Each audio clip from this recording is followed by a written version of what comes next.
जी।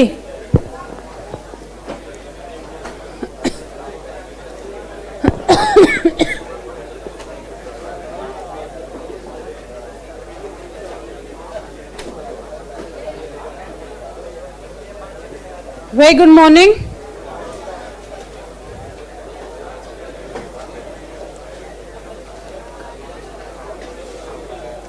चलिए फटाफट से थोड़ा सा जल्दी से सेटल हो जाइए please. We have ample of work to do. थोड़ा सा जल्दी करेंगे प्लीज।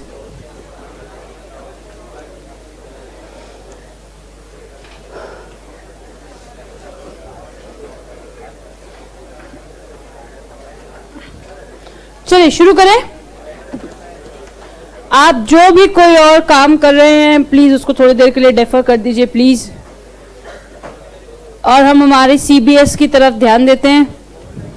कोर बैंकिंग सिस्टम्स चल क्या रहा है? चल ये रहा है कि एक सिंगल जगह से सारे बैंक के डेटाबेसेस को मॉनिटर किया जा रहा है, ये मानते हुए कि जो कस्टमर है वो बैंक का कस्टमर है, ना कि किसी ब्रांच का कस्टमर है। इसलिए सारे डेटाबेसेस को सेंट्रलाइज्ड ढंग से इमीडिएटली अपडेट किया जा रहा है। इसलिए यहाँ पे OLRT की चर्चा हो रही है बार बार। उसके बाद हमने देखे कुछ फंक्शंस ने हमें बताया डिपॉजिट्स, आइदर टर्म डिपॉजिट्स और डिमांड डिपॉजिट्स। उसके बाद loans, either in the form of overdrafts, cash credits और टर्म लोन्स। उसके बाद रेमिटेंस, एक अकाउंट से दूसरे अकाउंट में पैसे भेजना। कलेक्शन, बैंक कस्टमर के बदले आके पैसे ले जाएगा आपसे, ठीक है। फिर ECS क्रेडिट, ECS डेबिट। आपको ये बात बार बार बताई मैंने कि जहां क्रेडिट लिखा है वहां बहुत ज्यादा अकाउंट्स क्रेडिट हो रहे हैं एक के अगेंस्ट में, जहां ECS डेबिट लिखा है वहां बहुत सारे अकाउंट्स डेबिट हो रहे हैं एक के अगेंस्ट में। उसके बाद लेटर ऑफ क्रेडिट, ये बेसिकली ये time limit plus monetary limit plus basically for the trade transactions. हमने ब्रैकेट में लिखा सप्लायर्स, कि अगर सप्लायर मुझे क्रेडिट नहीं देना चाहता हो या ऐसी कोई बात हो तो हमने उस बात को कहा, लेकिन गारंटी ने कहा कि there is no limit, I am ready to take all of your risk, ठीक है। क्रेडिट कार्ड्स, पहले पैसे खर्च कर लो फिर पैसे देना विथ और without interest with certain conditions. Debit cards are sort of the wallets जिनको आप यूज कर सकते हैं, जितना पैसा आपके अकाउंट में है उतना पैसा आप इमीडिएटली यूज कर सकते हैं। और other services, retail banking, customer services, high net worth individual services like so on. उसके बाद कल हमने पढ़ा कंपोनेंट्स। कंपोनेंट्स में हमने पढ़ा कि भाई देखो कि क्या करना है, नया अकाउंट खोलना है तो जैसे ही नया अकाउंट खोलेंगे तो डिपॉजिट और विड्रॉल होंगे, चेक से पेमेंट होगी, लोन ले सकते हैं, लोन लेंगे तो इंटरेस्ट देना पड़ेगा, और ऐसे कुछ इंस्ट्रक्शंस जो हमने बैंक को ऑलरेडी दिए हुए हैं, और हम अपने ओल्ड अकाउंट्स को भी मैनेज कर सकते हैं। उसके बाद कल हमने पांच सॉफ्टवेयर्स के बारे में देखा। Finacle is a 360 degree software जो कहता है कि एक बार अगर लगा दिया तो सिंगल सॉफ्टवेयर से almost all the functions of the banks can be managed. FinOne, एक ही काम, finance, Flexcube, flexibility of the existing functions, BaNCS CS stands for customer service, BankMate, वो बैंक का दोस्त है, इसका मतलब ये फिनेकल की जैसा है, लेकिन बैंक्स यूजुअली क्या यूज करती है, फिनेकल ओवर बैंकमेट्स। उसके बाद इन्होंने बताया कि कभी भी अगर कोई सिस्टम डेवलप होगा कोर बैंकिंग के लिए तो हम ऐसा उम्मीद करेंगे कि उस सिस्टम के अंदर 4 बातें ऑलरेडी हो। सबसे पहला, it shows the information flow, कहां से कहां तक बात जाएगी। दूसरा, कस्टमर सेंट्रिक, वो इस बात को माने कि सारी पॉलिसीज कस्टमर के इर्द गिर्द ही बनेगी।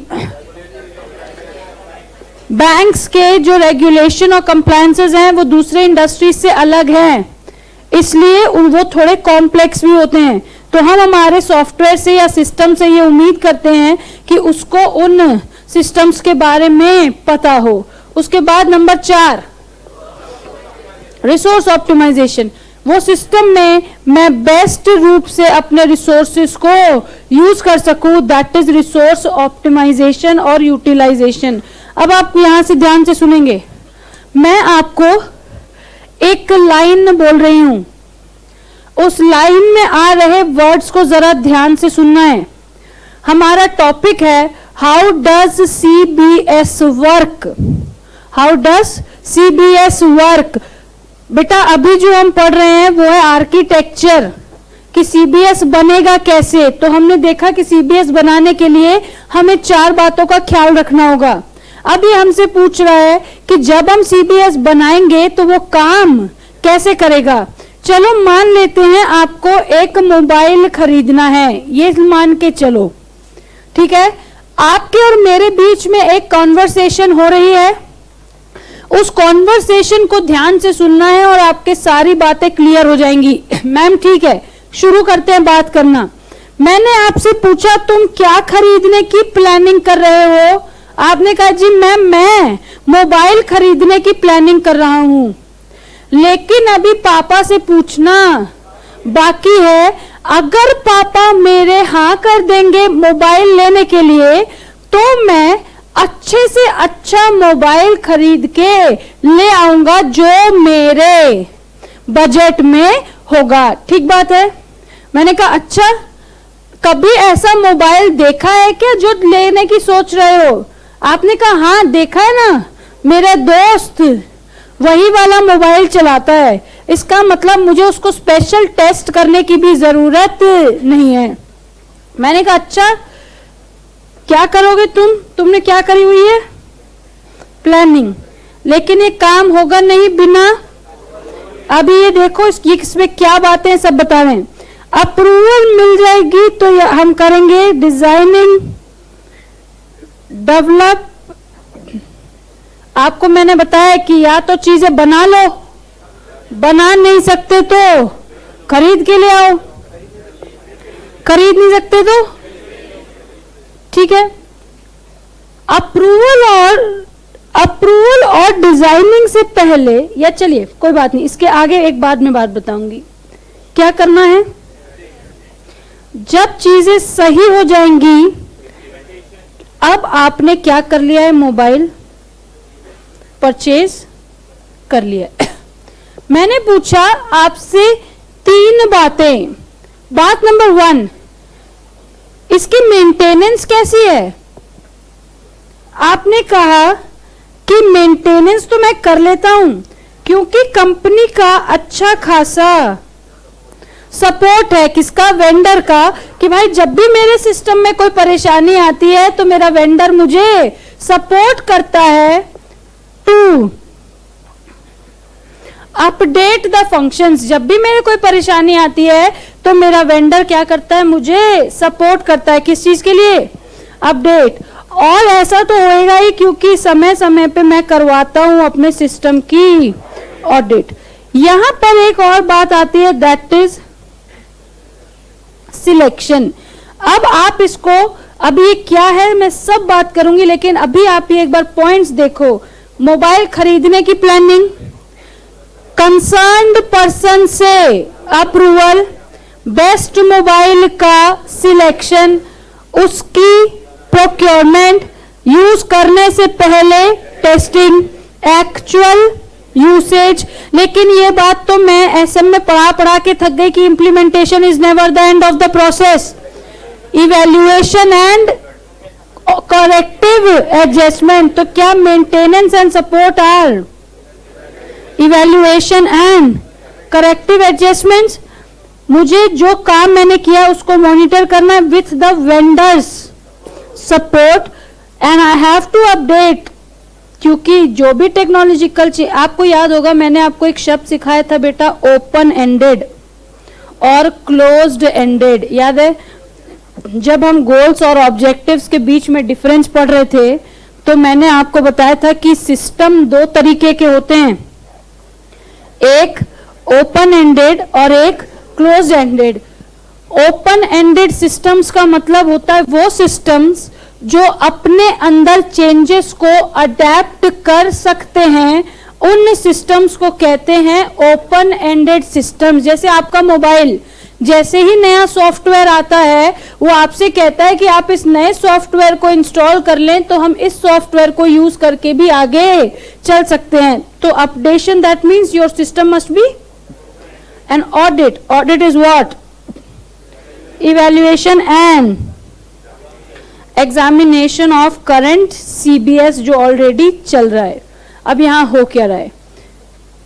सीक्वेंस समझ में आ रहा है क्या चल रहा है? प्लान से लेके करेक्टिव एडजस्टमेंट तक बातें वही हैं हर चीज की। ये है क्या बेटा? हम कौन है? बैंक। बैंक चाहता है कि मैं अपने लिए एक कोर बैंकिंग सिस्टम डेवलप करूं, लेकिन कोई भी सिस्टम डेवलप करने से पहले उसको अपने मैनेजमेंट और टेक्निकल टीम के बीच में करनी होगी एक एप्रोप्रिएट प्लानिंग कि उस सिस्टम से मेरी एक्सपेक्टेशन क्या होगी और उस सिस्टम को बनाने में कितने पैसे खर्च होंगे। जब ये बात तय हो जाएगी तो हम अपने मैनेजमेंट से क्या लेंगे? अप्रूवल लेंगे कि भाई मैनेजमेंट एक बात बताओ, हम इस सिस्टम को डेवलप करना चाहते हैं, क्या कर लें? और जब अप्रूवल मिल जाएगी तो हम देखेंगे कि हमारी एक्सपेक्टेशन के हिसाब के कौन कौन से सिस्टम टेक्नोलॉजीज मार्केट में अवेलेबल हैं। जब मुझे ये बात पता चल जाएगी तब उसके अकॉर्डिंग मैं या तो अपने लिए सिस्टम बनवाऊंगा या ऑटोमेटिकली कोई बना बनाया सिस्टम लेके आऊंगा। लेकिन हमने बार बार देखा है develop the plan, test the plan, steps of BPA में बार बार हमने एक बात की है कि किसी को भी इंप्लीमेंट करने से पहले भाई उसकी टेस्टिंग कर लो। Testing that the expectations can be meet by the software और not, then this is the actual execution of the system for the banking functions. लेकिन बेटा सिस्टम है तो सिस्टम में हमेशा टेक्नोलॉजी चेंज आते हैं और जो भी आपको परेशानी हो you have to get the support of the vendor और द डेवलपर, या तो जिससे बनवाया है उससे। अगर आपको एक बात बताओ मैं, अगर आप किसी से कभी वेबसाइट्स बनवाते हैं किसी वेबसाइट डेवलपर से, तो वो लोग क्या करते हैं, 1 साल के लिए आपको कुछ मेंटेनेंस या कंसल्टेंसी चार्जेस फ्री कर देते हैं। इसका मतलब अगर तुमको कभी भी दिक्कत आए साल भर के अंदर तो तुम हमें कांटेक्ट करना, हम तुम्हारे वेबसाइट को सही करने में हेल्प करेंगे, जस्ट एज वारंटीज कि अगर कोई परेशानी होगी तो हम देखेंगे। और the system must be updated, that is the system must be open ended. Open ended का मतलब कि अगर जब मुझे चेंजेस की जरूरत हो तब मेरा सिस्टम उसको अडेप्ट कर सके। एंड ऑडिट का मतलब तो हमेशा यही रहेगा, इवैल्यूएशन एंड एग्जामिनेशन। किसका? सीबीएस सिस्टम का, जो ऑलरेडी हमने एग्जीक्यूट किया हुआ है। बोलो ठीक है।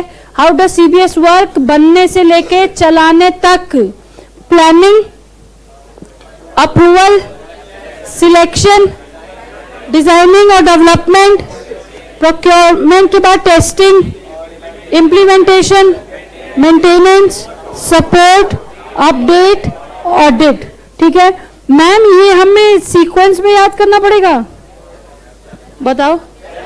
क्योंकि अप्रूवल बिना प्लानिंग के नहीं हो सकती, टेस्टिंग बिना प्रोक्योरमेंट के नहीं हो सकती और मेंटेनेंस बिना इम्प्लीमेंटेशन के नहीं हो सकती। तो ये मजबूरन आपको सीक्वेंस में याद करना पड़ेगा।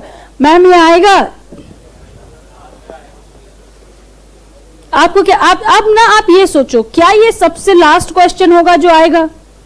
क्योंकि आपने देखा है कि 2 बार से पेपर में वही आता है जो हम सोचते हैं कि ये शायद दुनिया का आखिरी सवाल बचा हो EIS में, तो वो पूछेंगे। आपको लगता है नहीं मैम ये तो थोड़ा फैंसी सा लग रहा है कि हाउ डज सीबीएस वर्क, तो प्लानिंग आएगा। चलो let's see planning.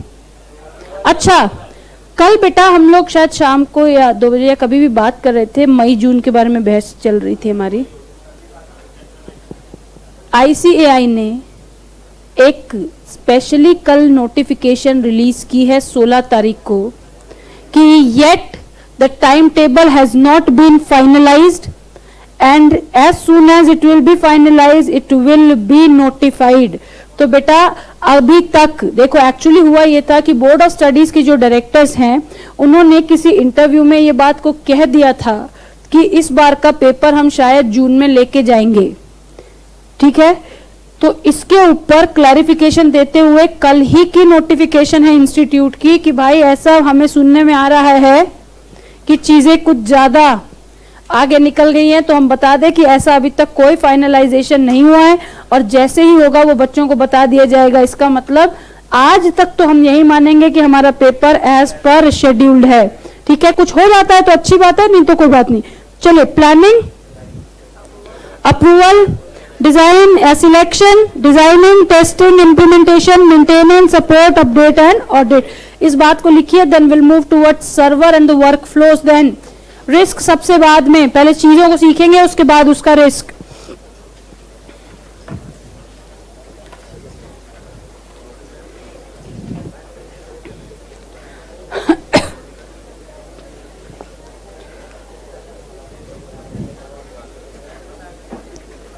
how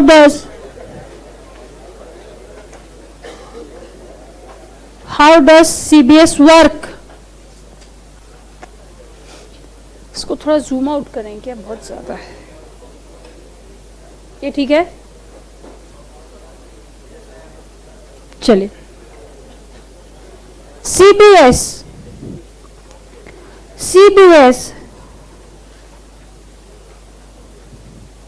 is an automated information system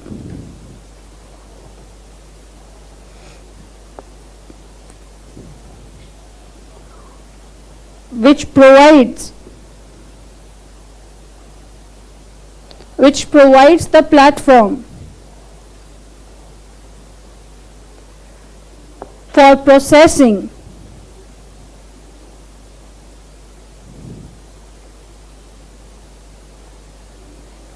the banking transactions and updation of databases centrally through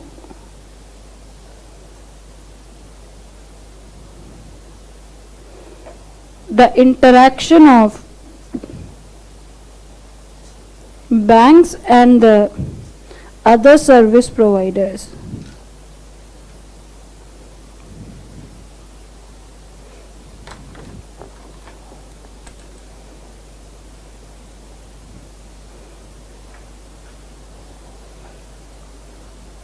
Development of CBS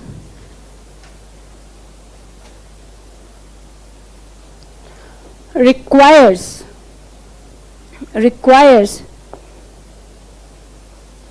various stages. A is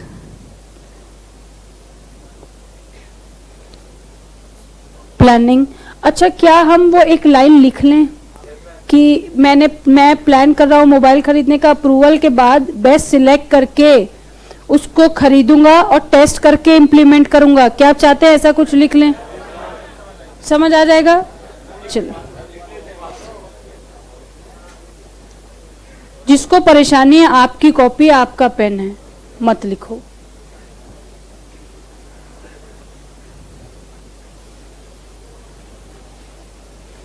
mobile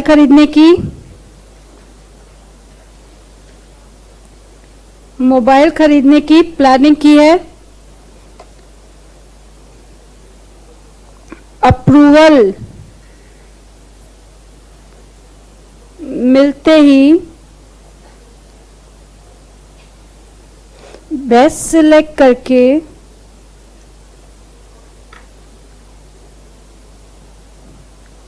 उसको क्या करेंगे?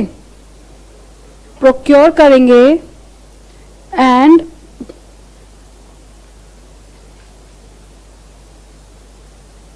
Testing के बाद क्या करेंगे बेटा, इम्प्लीमेंट करेंगे।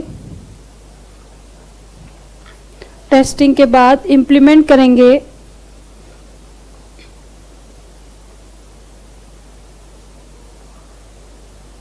उसके मेंटेनेंस के लिए किसका सपोर्ट, वेंडर का सपोर्ट चाहिए। वेंडर का सपोर्ट चाहिए जिससे वो क्या हो सके, अपडेट हो सके विथ continuous audit। 1 अगर ये मुझे याद रहता है 3 4 5 6 7 8 9 और 10, अगर मुझे ये लाइन याद रह जाती है तो मुझे ये तो याद आ जाएगा कि इसमें कितने सारे पॉइंट्स हैं जो मुझे इनकॉर्पोरेट करने हैं। Number 1 is planning.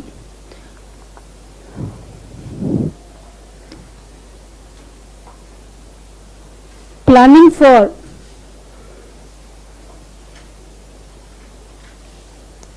implementation of CBS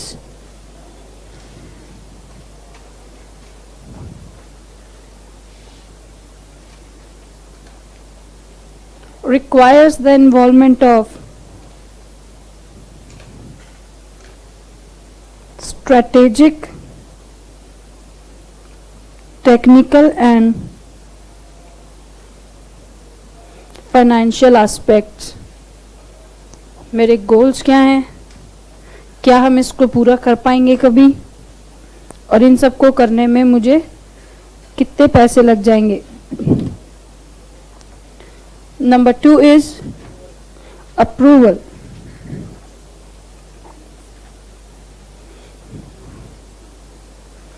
the plan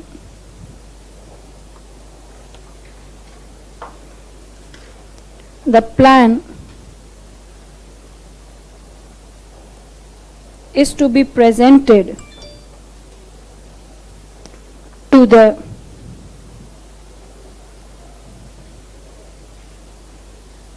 concerned authority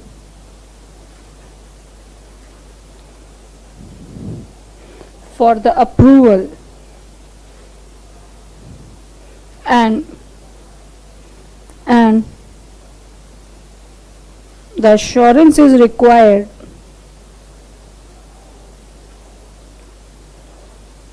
that the system can handle banking functions.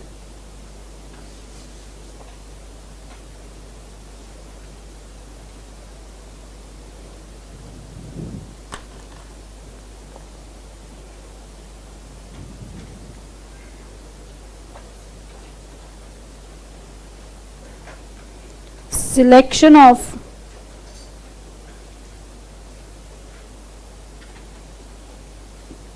multiple softwares, technologies,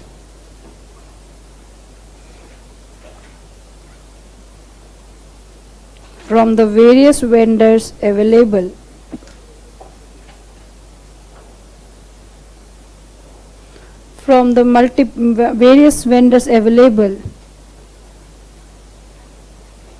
in the market for these particular functions.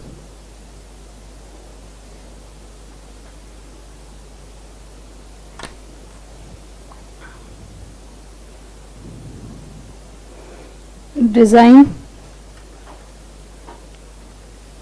develop or procure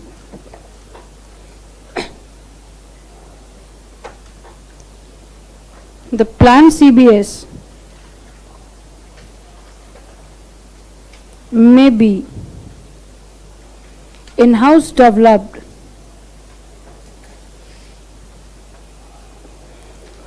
or may be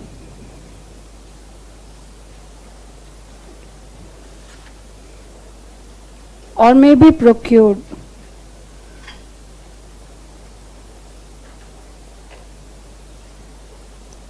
from the vendors directly in order to meet the planned expectations.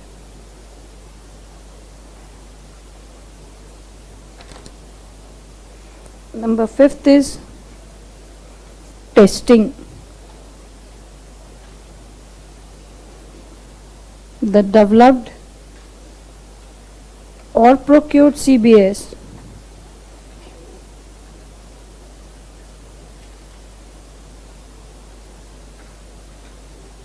must be thoroughly tested before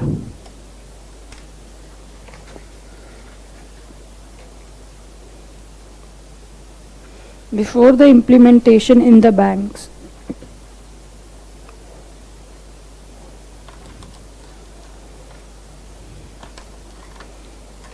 Number 6 is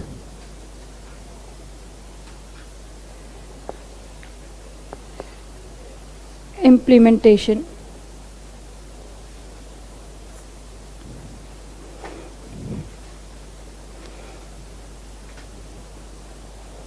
The tested CBS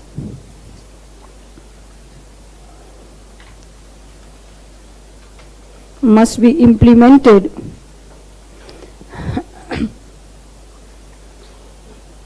in the core areas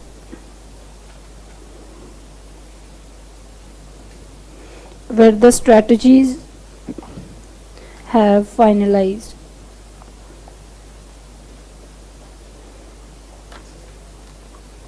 Number 7 implementation के बाद maintenance. CBS must be maintained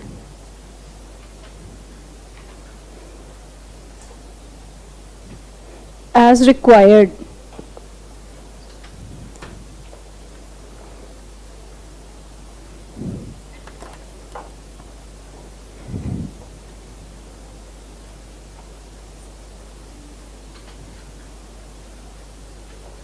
CBS requires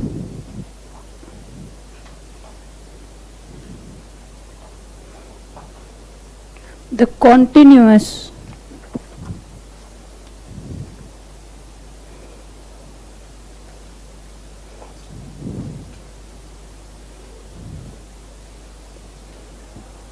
vendor support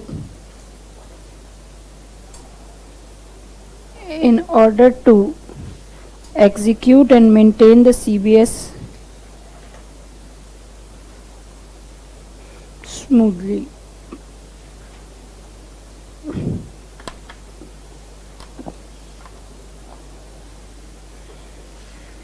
Ninth is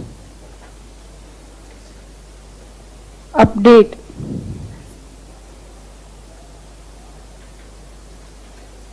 CBS must be updated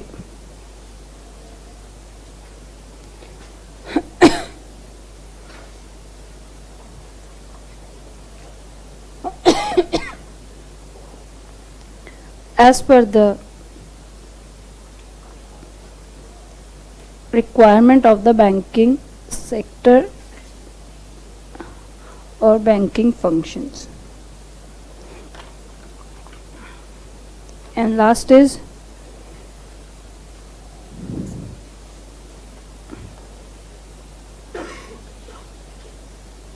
audit. Continuous evaluation and examination of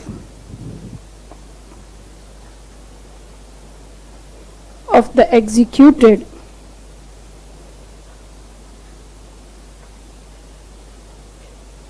CBS must be done by involving some external parties for unbiased opinions. इसका मतलब ये सीधे से कह रहे हैं auditor higher करो, external party जिनका हमसे कोई लेना देना नहीं है, तो वो हमें क्या करेंगे, ऑनेस्ट ओपिनियन दे पाएंगे.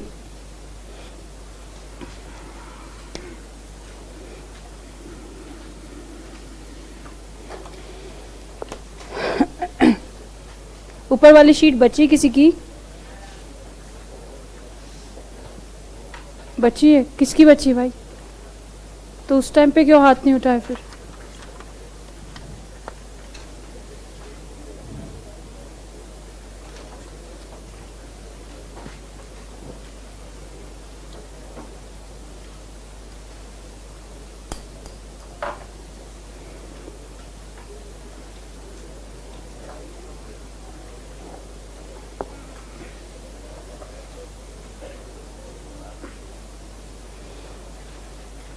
ये ऊपर वाली शीट हो गई.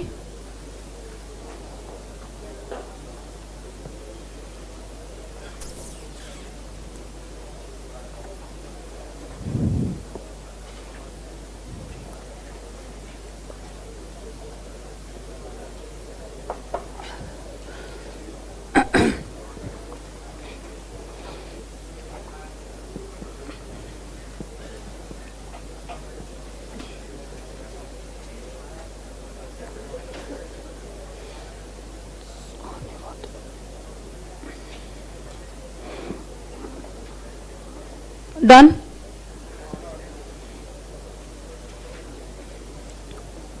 डन.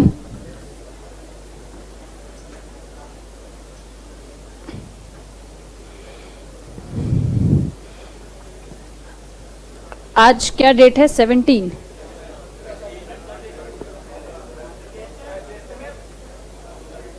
तुम पहले ये बताओ, तुम्हारे रिजल्ट का आने में कितना दिन बचा है? 6. हाँ, उस दिन की छुट्टी होगी.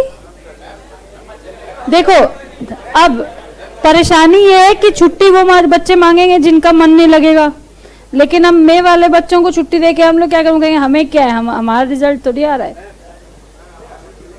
अच्छा, तुम्हें भी चलेगा?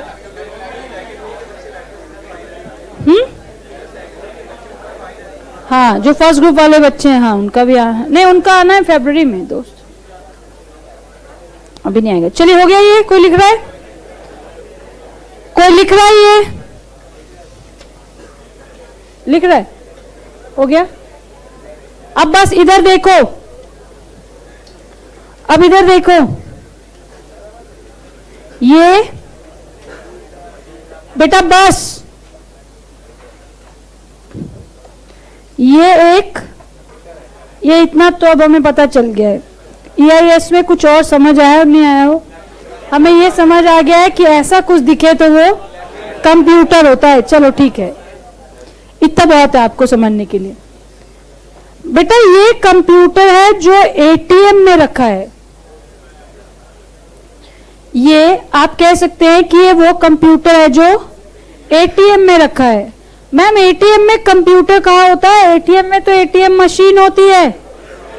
ठीक बात है, मान लेते हैं कि ये वही ATM की मशीन है. बेटा ध्यान से सुनना है प्लीज. मैं आपको 3 ऐसी बातें बता रही हूं जिसमें आपको कंफ्यूज होने का पूरा चांस है. तो इसका मतलब ये खतरे की बात है. ठीक है, यहां देखेंगे बेटा. इससे पहले हम एक शब्द की चर्चा कर लेते हैं, दैट आर सर्वर्स. ये बात थोड़ी बहुत हमने तब भी की थी जब वर्चुअलाइजेशन की बात कर रहे थे, लेकिन अब इस बात को थोड़ा ढंग से करते हैं. और ये एक बार ATM मशीन को यहाँ साइड में रख देते हैं और यहाँ देखेंगे बेटा. मैंने आपको हमेशा बताया कि 3 लोग होते हैं,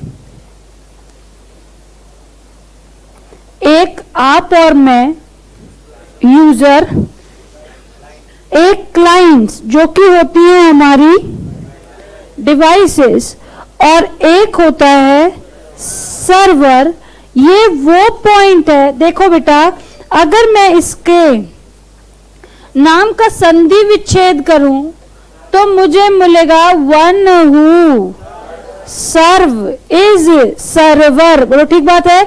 जिसके नाम में ही दूसरों का काम करके देने का मीनिंग हो वो कहलाता है सर्वर। तो बेटा सर्वर वो पॉइंट होता है, वो कंप्यूटर हो सकता है, वो डेटाबेस हो सकता है जिसके पास किसी भी चीज को ऑपरेट करने का अधिकार हो। मैम एक एग्जांपल दोगे?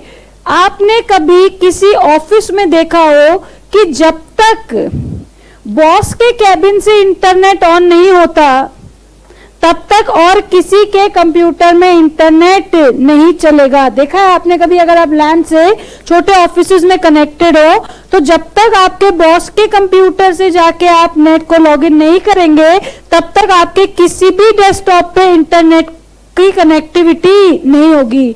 इसका मतलब क्या उस ऑफिस में बॉस का रखा हुआ वो कंप्यूटर सर्वर कहला सकता है?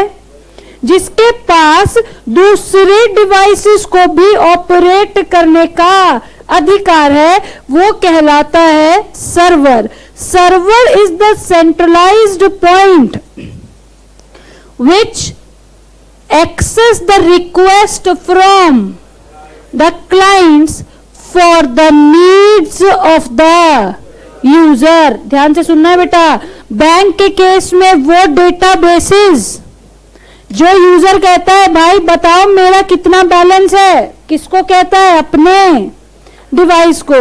डिवाइस अपने मोबाइल के एप्लीकेशन को लॉगिन करवाता है और यहाँ पे जो मेरा डेटाबेस स्टोर है उससे पूछता है कि बताओ इस फलाने अकाउंट नंबर का बैलेंस क्या है। ये कहता है ठीक है भाई क्लाइंट ये बैलेंस है और यहाँ ये मुझे क्या कर देते हैं?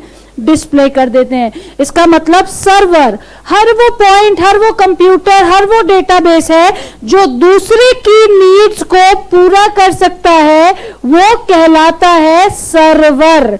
That is the one, the point, the computer, the software, the databases which has the capability to serve the request of the clients for the needs of the users, they are known as servers. अगर hardware point of view से बात करूं तो computer जो boss के cabin में रखा है, और अगर वर्चुअल फॉर्म में बात करूं तो वो डेटाबेसेस और वो क्लाउड की स्पेसेस। याद है गूगल ड्राइव ने आपको आपका सारा डेटा एक जगह स्टोर करके रखा हुआ है, ऐसी जगह जहां कोई हार्डवेयर इन्वॉल्व नहीं है। तो from hardware point of view those devices और computers, from software point of views databases और क्लाउड स्पेसेस। बोलो ठीक है। सर्वर क्या है मैम? सर्वर क्या आप भी सर्वर हो मैम? हाँ। when I can access the request of the clients, different clients, yes I am a server। मैं वो सेंट्रलाइज्ड पॉइंट हूं जो कई सारे क्लाइंट्स की रिक्वेस्ट को एक साथ पूरा कर सकता है, तो मैं भी सर्वर हूं। एक लाइन में बोल रही हूं, बड़े ध्यान से सुनना है। Server can access the request of multiple clients, whereas a single client can request to multiple servers। भाई मैं तो आपका एक सब्जेक्ट दो सब्जेक्ट का ही नीड पूरा कर पाऊंगी ना, लेकिन जैसे ही 12 बजेगा तो आपका सर्वर चेंज हो जाएगा, नहीं हो जाएगा क्या? इसका मतलब क्लाइंट भी ऐसा जरूरी नहीं है कि उसके लिए एक ही सर्वर है। तो मैम एक बार ना ये थोड़ा कंफ्यूज कर रहा है कि एक सर्वर नहीं है, इसका क्या मतलब है बेटा? सर्वर जो अभी हम देखेंगे तो आपको पता चलेगा कि एक सर्वर केवल एक ही काम कर सकता है। इसका मतलब मल्टीपल कामों के मल्टीपल सर्वर्स होते हैं, और जब भी क्लाइंट को कोई काम करवाना होता है तो उसे रिस्पेक्टिव सर्वर के पास जाना होता है। इसका मतलब अगर आपको EIS से रिलेटेड डाउट है तो मेरे पास आइए, और अगर कोई और सब्जेक्ट का डाउट है तो आपको उस रिस्पेक्टिव टीचर के पास जाना पड़ेगा। तो what do mean by servers?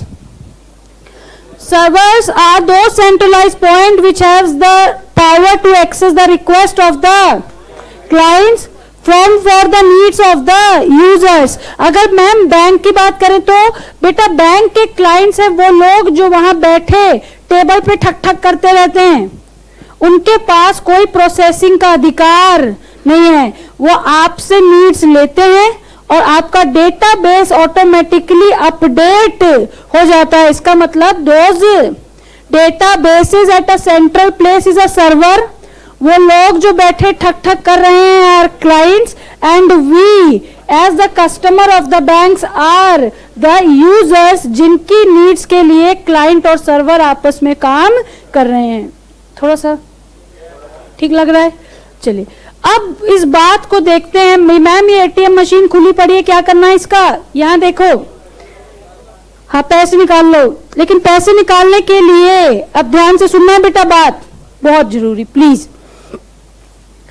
अब शायद ये बात मैं 2-4 बार के अलावा और नहीं कह पाऊंगी अब, क्या कि जो नाम है वही काम है। अब ध्यान से सुनना, सबसे पहला सर्वर, इसको लिंक कर रहे हैं, एटीएम सर्वर, उसके बाद IBCS, IBAS और वेब सर्वर, 3 और होते हैं, लेकिन इन चारों को लिंक करके पढ़ना है। किससे? एटीएम से। ध्यान से सुनना बेटा, ये बात तो तय है जो नाम है वही काम है, और ये एस चलो, सबसे पहला सर्वर कौन है? ATM server. आप सोचो, आप कहीं भी जाते हो, अपने किसी भी एटीएम में कार्ड लगाते हो और वो एटीएम आपको पैसे निकाल के भी दे देता है। यहां पर पहले मैं इन तीनों का नाम पढ़ दूं। Automated teller machines, internet banking channel server, internet banking application server, channel server, application server, automated teller machine server. बेटा ऑटोमेटेड टेलर मशीन सर्वर कहता है कि भाई मैं तो एक डब्बा हूं और उस डब्बे में स्टोर्ड है अकाउंट होल्डर की सारे डिटेल्स, लाइक उसका नाम, उसके अकाउंट नंबर, उसका ब्रांच और उससे रिलेटेड सारी इंफॉर्मेशन। किससे रिलेटेड? अकाउंट से रिलेटेड सारी इंफॉर्मेशन जिसके पास है वो कहलाता है क्या? कौन सर्वर? ATM server. इसका मतलब यहां पर है अकाउंट होल्डर की सारी डिटेल्स। मैंने बार बार एक बात बोली, किसकी डिटेल? अकाउंट होल्डर की डिटेल, उसका नाम, उसके अकाउंट का नंबर, उसका बैलेंस, ये सारी बातें किसमें? ATM server. लेकिन बेटा जब मैं बात करता हूं IBCS internet banking channel server की, तो ये चैनल का मतलब क्या होता है बेटा? रास्ता। बैंक अकाउंट होल्डर और एटीएम के बीच में आपको लिंक करने के लिए है आपका यूजर आईडी और password, that is your ATM pin. ये जो चैनल सर्वर है वो सेव करके रखता है सारे इन अकाउंट होल्डर्स का लॉगिन आईडी और पासवर्ड्स, जिसके थ्रू यूजर कनेक्ट होगा किससे? एटीएम से। That is it is providing the channel, the path, और उस पाथ का नाम क्या है? लॉगिन आईडी, पासवर्ड्स और एटीएम पिन्स, कि जिसको यूज करके मैं एटीएम यूज करूंगा वो कहलाएगा internet banking channel server. ATM के पास जो रिकॉर्ड है वो किसका है? अकाउंट होल्डर की डिटेल का चैनल सर्वर में सारा क्या स्टोर्ड है? क्या स्टोर्ड है बताओ? Login ID and passwords. अब internet banking application servers, ATM में अकाउंट होल्डर, चैनल में सारे login ID and passwords. Application, बेटा गला फट गया चिल्ला चिल्ला के कि एप्लीकेशन का मतलब होता है टास्क, फंक्शन, कोई काम। याद है आपको कि जब भी हम बात करते हैं किसी एप्लीकेशन की तो इसका मतलब होता है कोई भी पर्टिकुलर काम। तो ये कहते हैं कि अगर आपको एक्चुअली में क्या करना है, एटीएम या किसी भी प्रकार की बैंकिंग सर्विस को यूज करना है तो आपको जाना होगा थ्रू IBCS। मैम आप तो एप्लीकेशन सर्वर पढ़ा रहे हो, फिर चैनल सर्वर कहां से घुसा दिया बीच में? मैंने कहा IBCS कहता है कि अगर तुमको एक्चुअली में कोई भी काम करना है तो हम पहले किससे तुम्हारा डेटा वेरीफाई करेंगे? IBCS से पहले तुम्हारा डेटा वेरीफाई करेंगे, उसके बाद ही तुम किसी प्रकार का कोई भी काम कर सकोगे by using IB is internet banking. अब एक बात बताओ, क्या थोड़ी बात समझ में आ रही है कि अगर मुझे इंटरनेट बैंकिंग करना है या वर्चुअल बैंकिंग करना है तो या तो मैं एटीएम से पैसे निकालूं, तो इसके पास तो दो ही बातें स्टोर्ड, एक ही बात स्टोर्ड है, अकाउंट होल्डर का सारा डिटेल, उसका नाम, उसके घर का पता, उसके अकाउंट होल्डर, उसकी ब्रांच, ये सारी बातें। जो मुझे दूसरे फॉर्म्स में बैंकिंग करनी है, दैट इज इंटरनेट बैंकिंग, तो सबसे पहले चाहिए लॉगिन का जरिया, दैट इज चैनल। और अगर आपको एक्चुअल काम करना है तो भी मुझे पहले जाना पड़ेगा किसके पास? IBCS के पास, कि भाई मैं पहले वेरीफाई तो कर लूं कि जो काम तुम करना चाहते हो उसकी डिटेल तुमने सही दी है या नहीं। बोलो ठीक है। ATM account holder, channel, login ID, password, ATM pins, application actual execution but by linking it to IBCS। बोलो ठीक है। मैम आपने तो जब ये बनाया तो नीचे एक और सर्वर लिखा था, ये लिंकेज इसलिए बिठा रही हूं क्योंकि इंटरनेट की बात हो रही है। Web server is that centralised point which store all the databases and software which are over internet. इसका मतलब सारे वेब पेजेस को चलाने का काम करता है कौन? Web server. तो आपको चार बातें तो याद रहेंगी बेटा एटीएम से। ATM server that is automated teller machine server, IBCS internet banking channel server, IBAS internet banking application server. उसके बाद वेब सर्वर, वेब का तो मतलब ही इंटरनेट होता है, वो सारे वेब पेजेस, डेटाबेसेस, सॉफ्टवेयर जो किसी भी प्रकार से इंटरनेट की मदद से चलते हैं उनकी सर्विस देने का काम करता है वेब सर्वर। अब चार और बातें बेसिकली, लेकिन जो नाम है वही काम है। पहला सर्वर जो आपकी किताब में लिखा था वो है एप्लीकेशन का मतलब, तो अब मैं बस खत्म हो गई बोलते बोलते। वो सर्वर जो बैंक के फंक्शन से रिलेटेड किसी भी प्रकार का काम करने में मेरी मदद करेगा, वो एप्लीकेशन। वो सर्वर जहां पे सारे बैंक का डेटा क्या है? स्टोर्ड है, वो कौन सा सर्वर? Database server. बेटा ये इस बार के एग्जाम का सवाल है। देखो ये प्रॉक्सी शब्द ना हम लोग यूज करते हैं यूजुअली एक फेक आइडेंटिटी सॉर्ट ऑफ के लिए, कि हम कहते हैं कि मैं नहीं जाऊंगा तो भी तुम मेरी प्रॉक्सी लगवा दियो, मतलब मेरा आवाज लेके प्रेजेंट बोल देना। या आपने देखा है कि प्रॉक्सी कुछ हम डायरेक्टर्स भी, कि भाई वो डायरेक्टर है नहीं लेकिन उसको ऐसी अथॉरिटी देके भेजा है कि जा और वैसा काम कर। बेटा क्या कौन, इसका मतलब ये बात तो तय है कि ये एक्चुअल नहीं है, फेक भी नहीं है, लेकिन फेक क्या कुछ ज्यादा हो जाता है कि किसी काम का नहीं, एक्चुअल नहीं है। अब ध्यान से सुनना बेटा,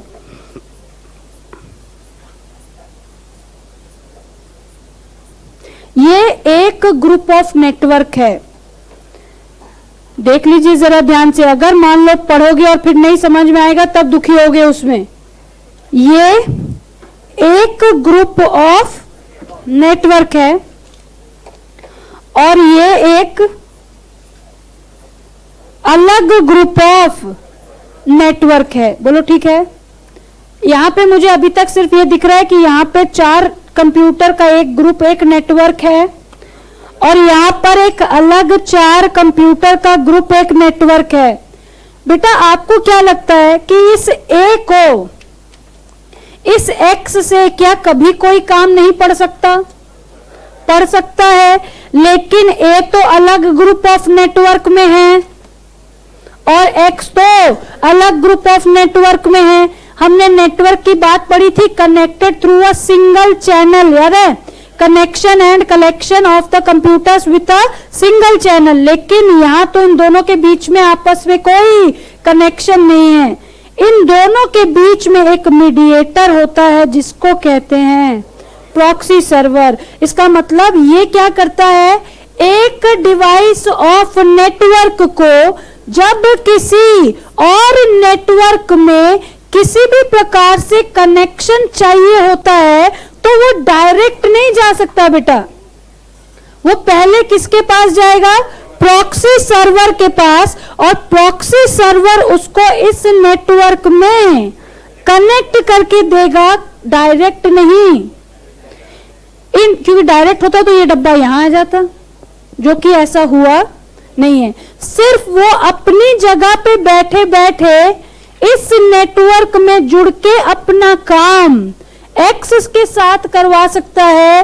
वो कंप्यूटर कहलाता है प्रॉक्सी सर्वर। बोलो एक मिनट फिर से बताओ क्या?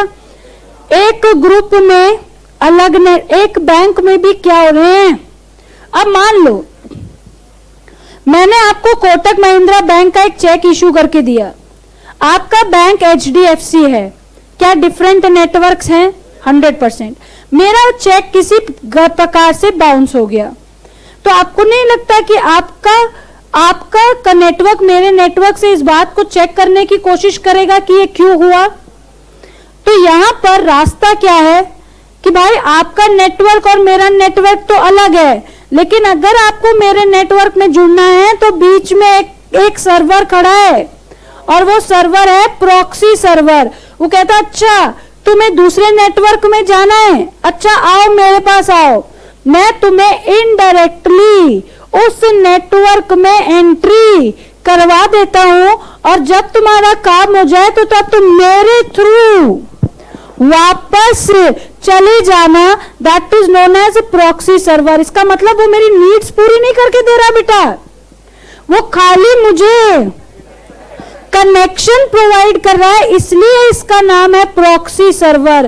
क्योंकि अगर ये मेरी नीड्स पूरी कर रहा होता तो ये भी असली का सर्वर होता, लेकिन ये मेरी नीड नहीं पूरी कर रहा है, ये सिर्फ मेरा एक कनेक्शन स्टैब्लिश करके दे रहा है between the two different networks, that is known as proxy server. बोलो बात समझ में आ रही है? और लास्ट इज क्या बेटा? थोड़ा जोर से बोल, नहीं सुन रहा है। गूगल। हाँ देखो, Google is a proxy server on the basis when, जब आप एक साइट से दूसरे साइट पे जब जाते हैं then Google acts like a proxy server 100%। लेकिन उसके अंदर का जो वेबसाइट का कंटेंट है वो असली सर्वर है, जो आपका डेटा वहां से निकाल के दे रहा है। लास्ट सर्वर इज बेटा एंटीवायरस। तो जो नाम है एंटीवायरस है, तो इसका नाम क्या है? कोशिश क्या है कि मुझे ये सॉफ्टवेयर को मेरे वायरस से बचा के रखे। तो बेटा कितने टाइप ऑफ सर्वर हो गए? 8। Application, database, ATM, IBCS, IBAS, web server, proxy server and antivirus software server. बोलो ठीक है। लिंक एक बार एटीएम वाला बिठा लेते हैं फिर से। एटीएम में केवल detail of the account holders, ABCS में लॉगिन आईडी पासवर्ड्स, एबीएस में actual execution platform, but by connecting it with web server में वो सारी चीजें जो इंटरनेट की मदद से चलती हैं उन सब को कंट्रोल करने का काम वेब सर्वर। प्रॉक्सी, भाई मैं हूं नहीं, मैं असली का सर्वर नहीं हूं, मैं खाली एक डिवाइस को दूसरे डिवाइस से कनेक्ट करने का काम करता हूं, वो भी तब जब इन दोनों के नेटवर्क्स अलग अलग हों। ठीक है, क्या इनमें अगर आपस में जोड़ना होगा तो प्रॉक्सी सर्वर का काम है? नहीं, तब उस वक्त एक्चुअल सर्वर होगा वहां पे। बोलो ठीक है। एंटीवायरस इज वो सर्वर्स जो आपके सिस्टम को या सॉफ्टवेयर्स को वायरस से बचाने की कोशिश करते हैं, that is antivirus software server. बोलो ठीक है। अब फटाफट से लिखो। अब लेकिन एक बात को देखना होगा आपको कि ये स्पीड तो छोड़ो, अब क्या स्पीड सिखाऊं मैं आपको 5-7-10 दिन में। ऐसा है कि ना आजकल डेज का थोड़ा सा इश्यू आ रहा है, मतलब पता नहीं चल रहा मंडे ट्यूसडे वेडनेसडे थर्सडे वाला। तो मैं अभी से आपको एक बात बता देती हूँ कि अगर मैं भूल जाऊं, संडे को हमारी दोनों क्लासेस कल नहीं बताया तुमको, कल डांट लगाई थी ना तुम्हारी, पता चला था ना। तो दोनों क्लासेस हैं, हाँ, और वो दोनों क्लासेस एफएम की हैं। ईआईएस की क्लास संडे को नहीं है, ठीक है। ईआईएस की क्लास संडे को नहीं है, आपकी दोनों क्लासेस एफएम की हैं।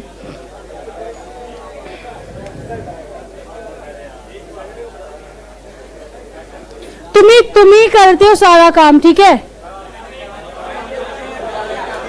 नहीं, कल की क्लास में मैंने बताई थी सिचुएशन शाम को, ठीक है ना।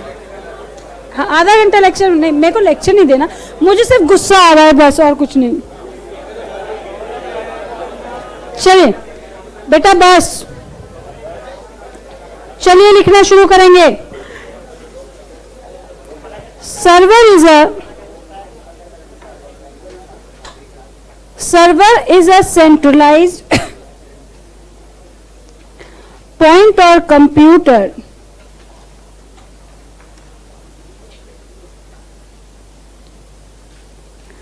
that accepts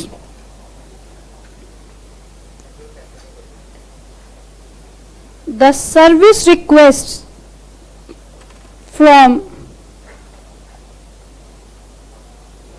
different machines known as, किन से रिक्वेस्ट एक्सेप्ट करता है ये, किन को क्या है, as clients for the needs of the users।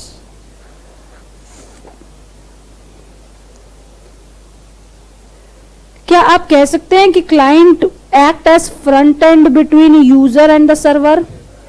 क्या ये लाइन हमारे लिए अब बहुत नई है? अब ये बात को हम समझते हैं। Client acts as front end between the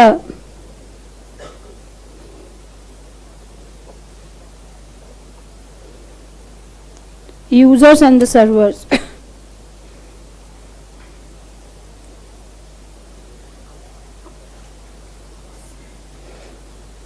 types of server में A is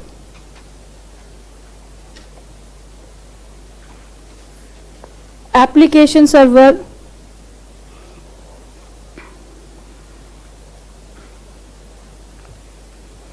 application server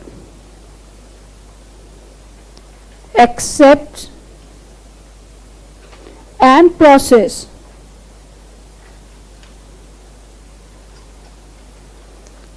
all the transactions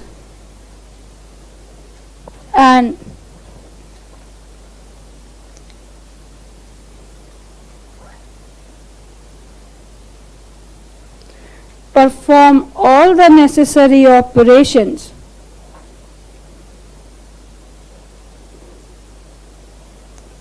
to update the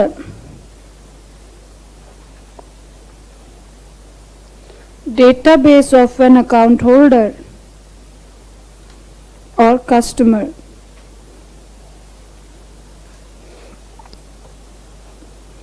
B is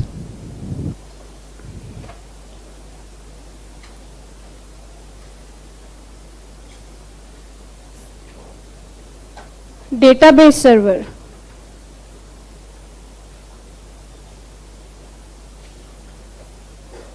Database server of a bank has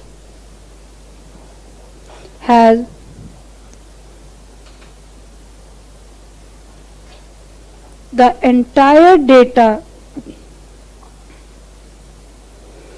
stored in a single space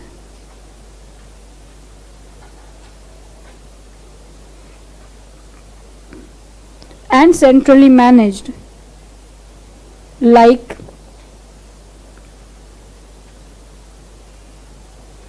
details of the account holders, their master data or all the transaction data. C is ATM server, that is automated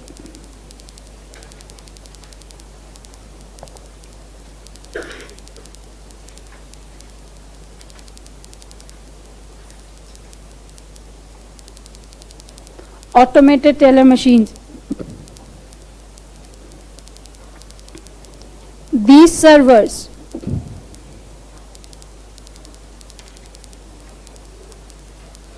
contains the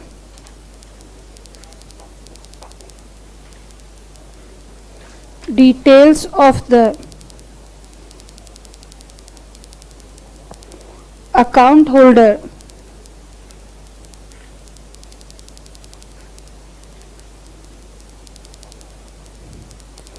of the banks, like name,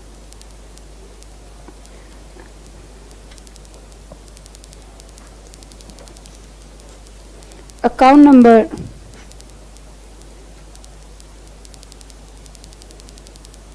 card number, balance of the account, etc.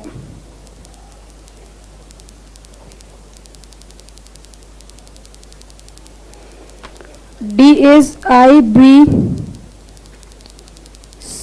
that is Internet Banking Channel Server, have all the relevant details like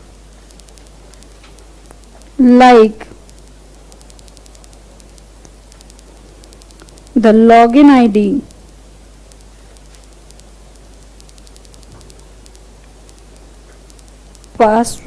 login IDs, passwords of the account holder, which is to be used for access of internet banking transactions.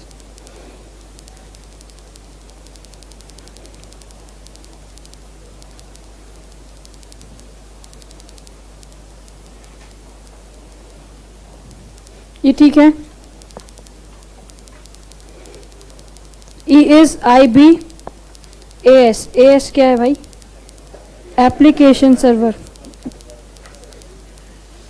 हाँ, मैंने आपसे कहा अभी तो ये S service server system अभी कई जगह पे जाएगा. Internet banking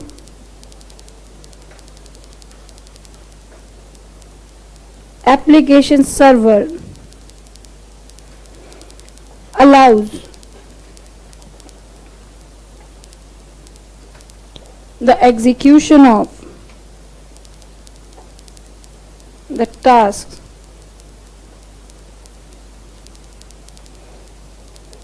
by connecting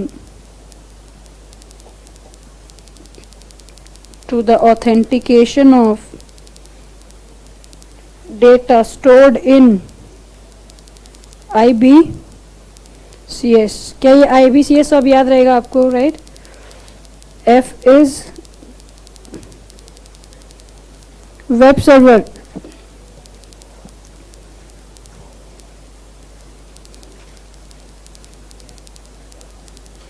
Web server is used to execute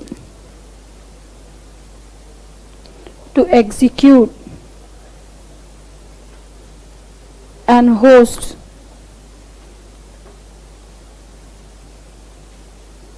all the web pages, database and online requests of the clients. ऊपर वाली शीट बची किसी की? Of the client. ऊपर वाली शीट बची बेटा किसी की?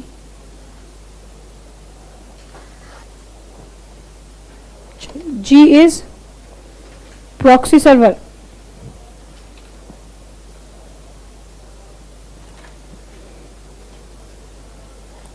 Proxy server. एक ना छोटा सा डायग्राम बना लें क्या यहाँ पे?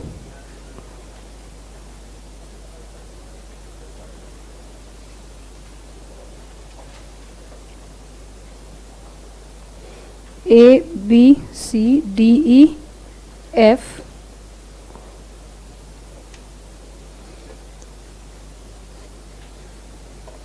ये कौन है? Proxy server. ये क्या है? Different networks. अब अगर आप ये देखेंगे तो आपको याद रहेगा कि एक नेटवर्क को दूसरे नेटवर्क से कनेक्शन करना है तो थ्रू प्रॉक्सी सर्वर आपको जाना पड़ेगा. यहां लिखेंगे proxy server. Proxy server is a computer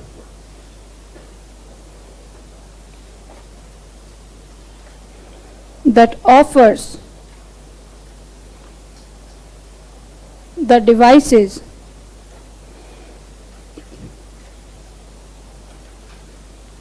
to get connected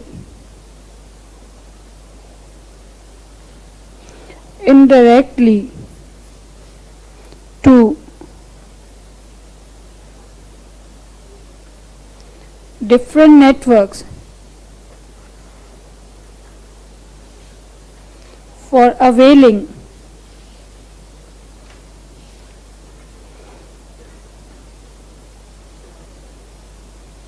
the service of other networks.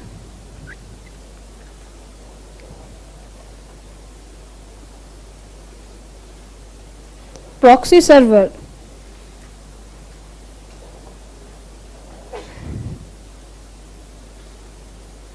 connects the devices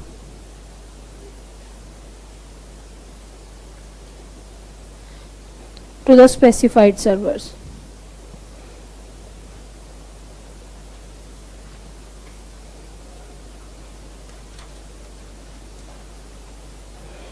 एक और बच गया भाई, एंटीवायरस. ये IBAS किसी का अच्छा वो तो बचा ही नहीं. वेब सर्वर किसी का लिखना बचा है? अच्छा बचा है. अभी यहाँ आवाज आई है यस. कोई बात नहीं, लिख लीजिए. जो मेरे साथ लिख रहे हैं वो जी के बाद क्या था भाई? H. H में लिखेंगे एंटीवायरस सॉफ्टवेयर सर्विसेज. देखा सर्विसेज हो गया ना, server. Antivirus software server. Antivirus software server. This server web server हो गया बेटा.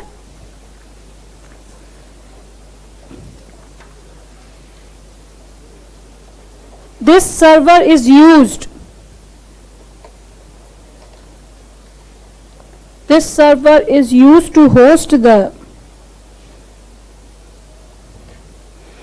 antivirus softwares which is deployed for security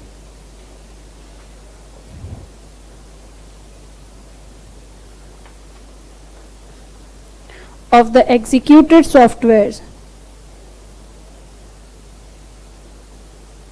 in the different areas.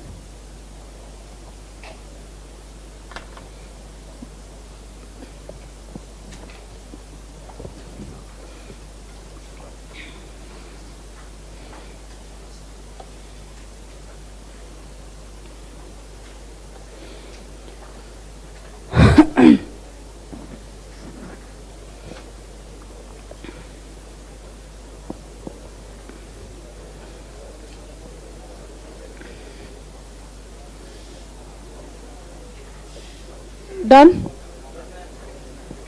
Done? अच्छा, ऊपर वाली शीट हटा दूं? किसी की बची है?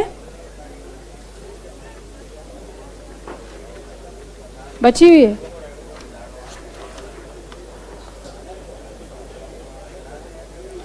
बस मुंह नहीं चलाओ।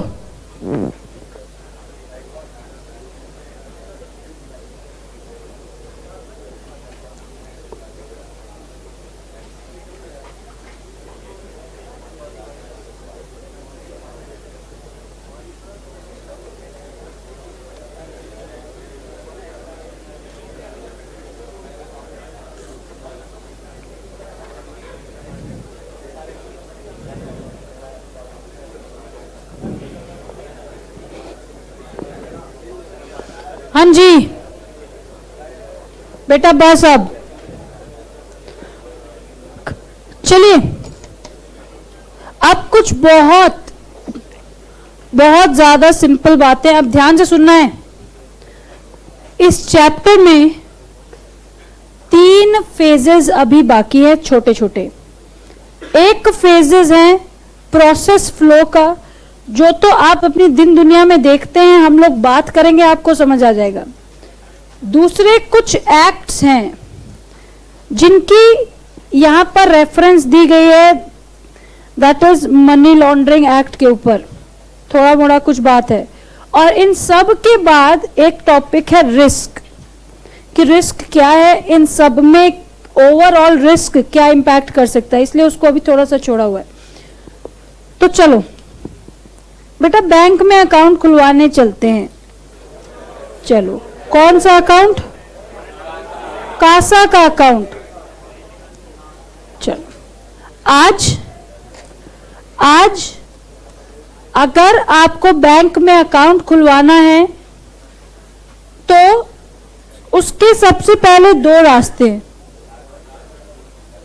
रास्ता नंबर 1, आप बैंक को जाके अप्रोच करो कि भाई मैं आपके यहां पे खाता खुलवाना चाहता हूं, या बैंक का कोई रिप्रेजेंटेटिव आपको आके अप्रोच करे कि भाई हमारे यहां पे खाता खुलवा लो। ठीक बात है? आइदर फिजिकली और ऑनलाइन 2 रास्ते हैं। या तो मैं जाऊं बैंक के पास कि मेरा खाता खोल दो इस बैंक में, और या तो बैंक का कोई व्यक्ति मेरे पास आए और कहे कि भाई मेरे यहां खाता खुलवा लो।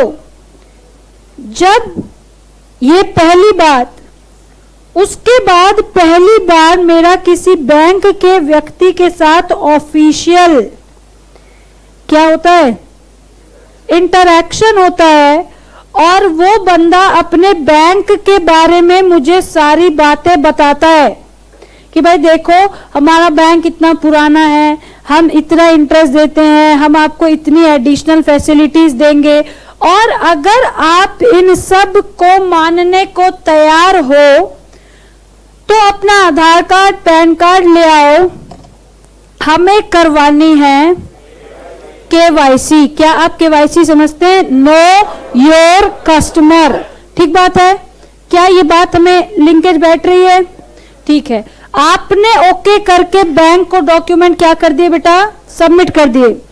बैंक ने ये डॉक्यूमेंट्स अपनी किसको सौंप दिए, क्रेडिट टीम को सौंप दिए कि जरा देखना कि ये डॉक्यूमेंट्स कहीं फर्जी तो नहीं है। ठीक है,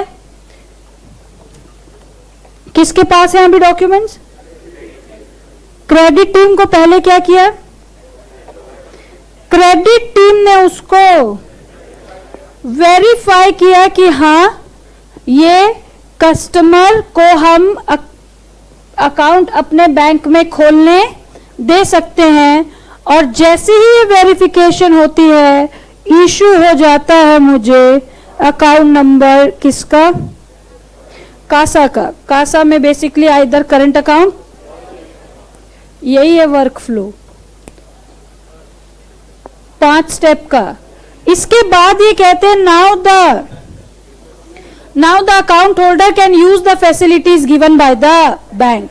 5, पहला approach, handed over the document by the customer to the bank for, ये इंपॉर्टेंट है, फॉर केवाईसी।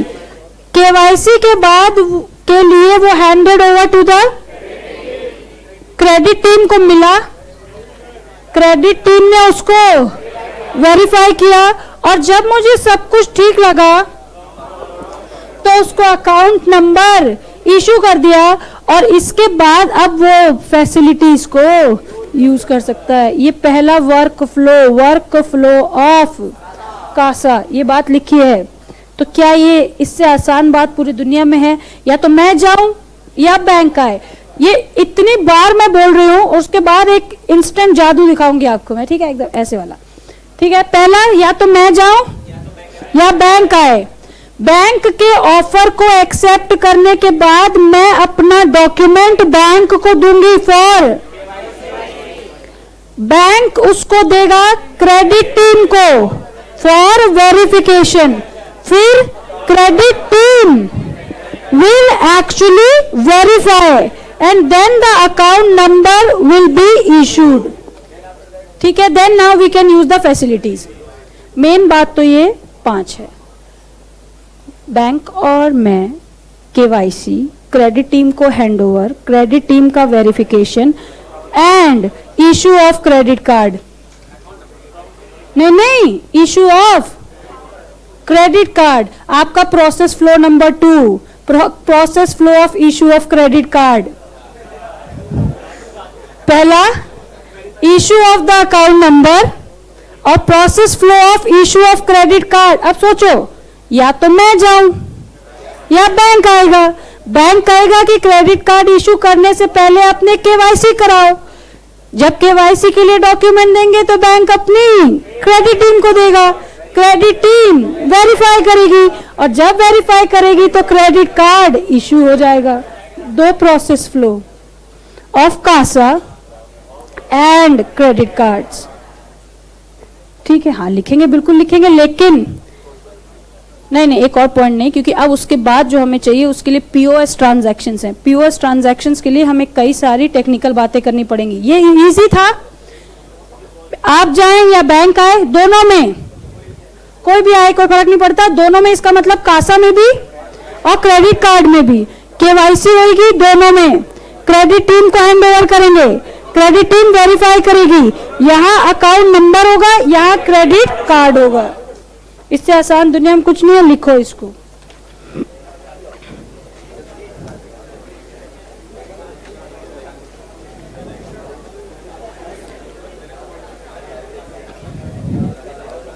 प्रोसेस फ्लो, सबसे पहला प्रोसेस फ्लो किसका है, प्रोसेस फ्लो ऑफ कासा।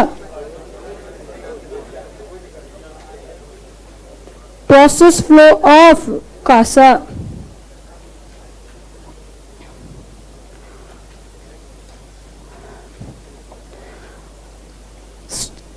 अच्छा बताओ, क्या ये भी स्टेप में लिखना पड़ेगा?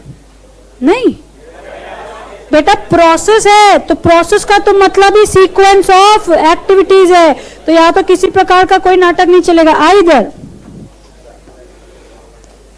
Either Customer approaches the bank's relationship manager, जो ये कामों को देखता है, मैनेजर, और bank's representative approaches the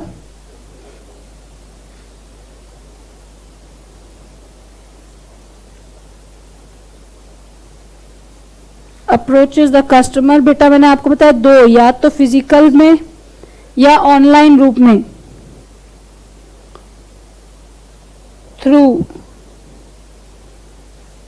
online और physical methods to open the accounts. दूसरा, once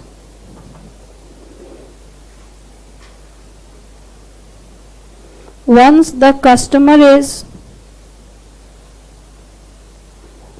ready to accept the offer and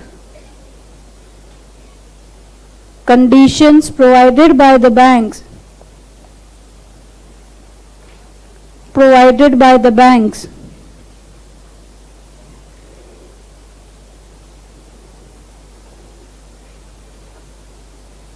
the customer is required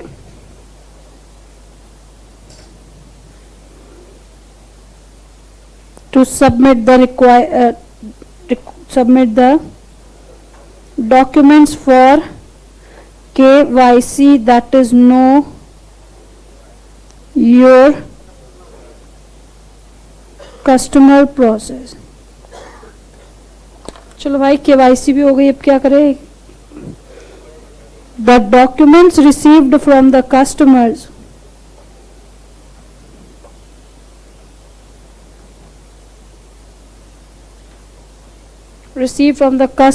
are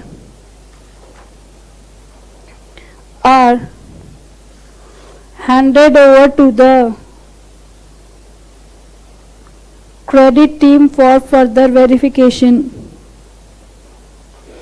ये वाली चीज़ें थोड़ी सी इसलिए एक्सट्रीम में दी हुई हैं कि क्रेडिट टीम वेरीफाई करेगी. बेसिकली करंट अकाउंट्स के लिए होता है, क्योंकि करंट अकाउंट्स के बेसिस पे बैंक्स ओडी भी इशू करते हैं, इसलिए करंट अकाउंट्स के लिए थोड़ा सा बैंक्स ज़्यादा सावधान रहते हैं.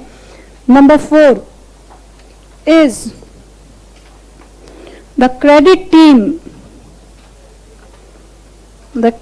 team verifies the documents and financial position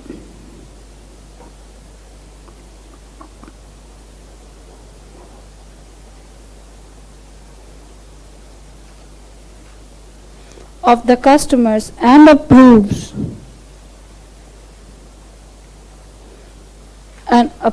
the account. फिर जब अप्रूवल हो गई, अब क्या करें? The अकाउंट नंबर कौन कौन सा हो सकता है ये? या तो अब कासा है तो यह अकाउंट होगा कौन सा? Current account, either savings account is issued with certain facilities. यहाँ पे फैसिलिटीज इशू कर दी है. अब जो फैसिलिटी इशू हो गई है उसको कस्टमर क्या कर सकता है? यूज कर सकता है. अब वो कस्टमर नहीं रहा, अब वो अकाउंट होल्डर हो गया है. पहले कस्टमर था, जब तक कस्टमर भी लिख सकते हैं लेकिन ये ज्यादा अच्छा लगता है. नाउ द अकाउंट होल्डर्स और customers can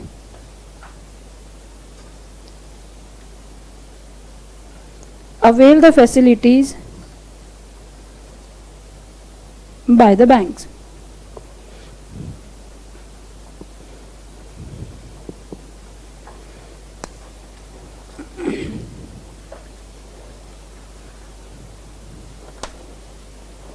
B is process flow of issue of credit cards.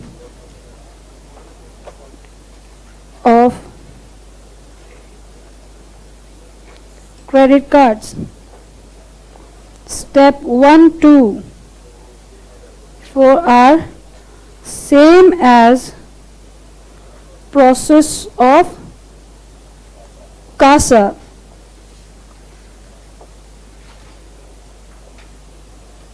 Step 5.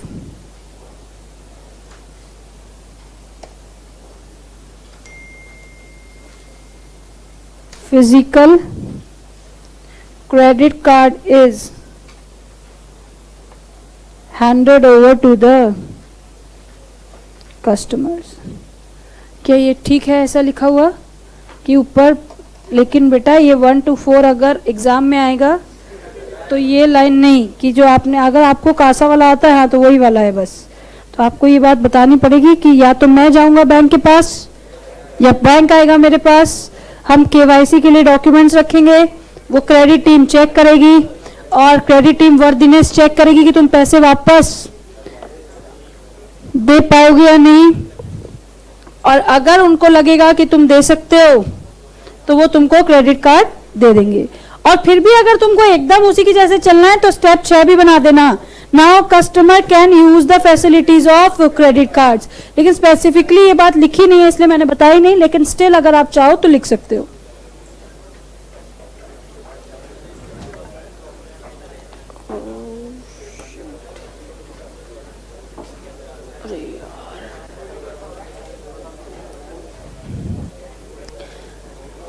कितनी बातें हुई हैं आज। How does CBS work?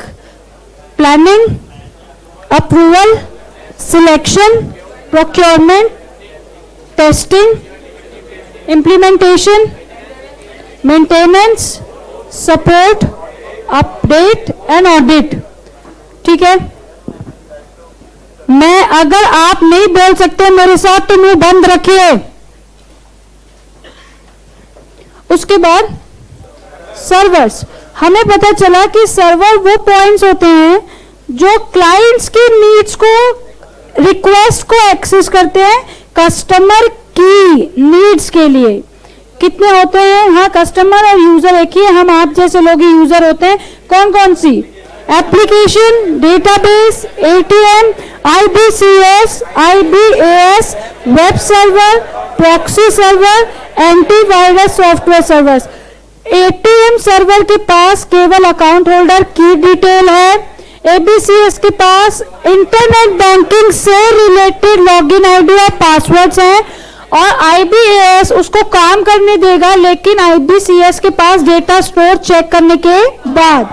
Web servers, internet में जो भी वेब पेजेस हैं, सॉफ्टवेयर हैं, डेटाबेस है, उन सबको होस्ट करने का काम वेब सर्वर का। प्रॉक्सी सर्वर तो आपको पूरा कहानी सुना के बता दिया है कि मैं स्पेसिफिक सर्वर नहीं हूं लेकिन आपको स्पेसिफिक सर्वर तक ले जरूर चलूंगा। ठीक है, उसके बाद एंटीवायरस जो कहता है कि भाई ऐसी बातें जो मेरे सॉफ्टवेयर को वायरस से बचाएंगी। फिर ये, इससे आसान बात तो कोई दुनिया में नहीं हो सकती। कासा, या तो हम जाएं या बैंक आए। KYC, handed over the documents to the credit team, verification by the credit teams and issue of the account number, और ये क्रेडिट कार्ड हो तो issue of the credit cards। चलिए ठीक।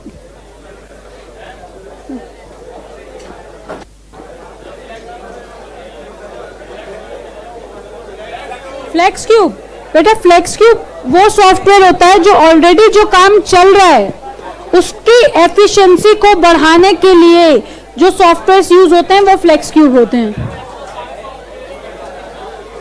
Finacle is use from the very starting point, और फिन1 भी केवल एक ही काम को करता है, लेकिन फ्लेक्स क्यूब क्या करता है, जितने काम चल रहे हैं दूसरी सॉफ्टवेयर को डील करके वो उसको और एफिशिएंट बनाता है।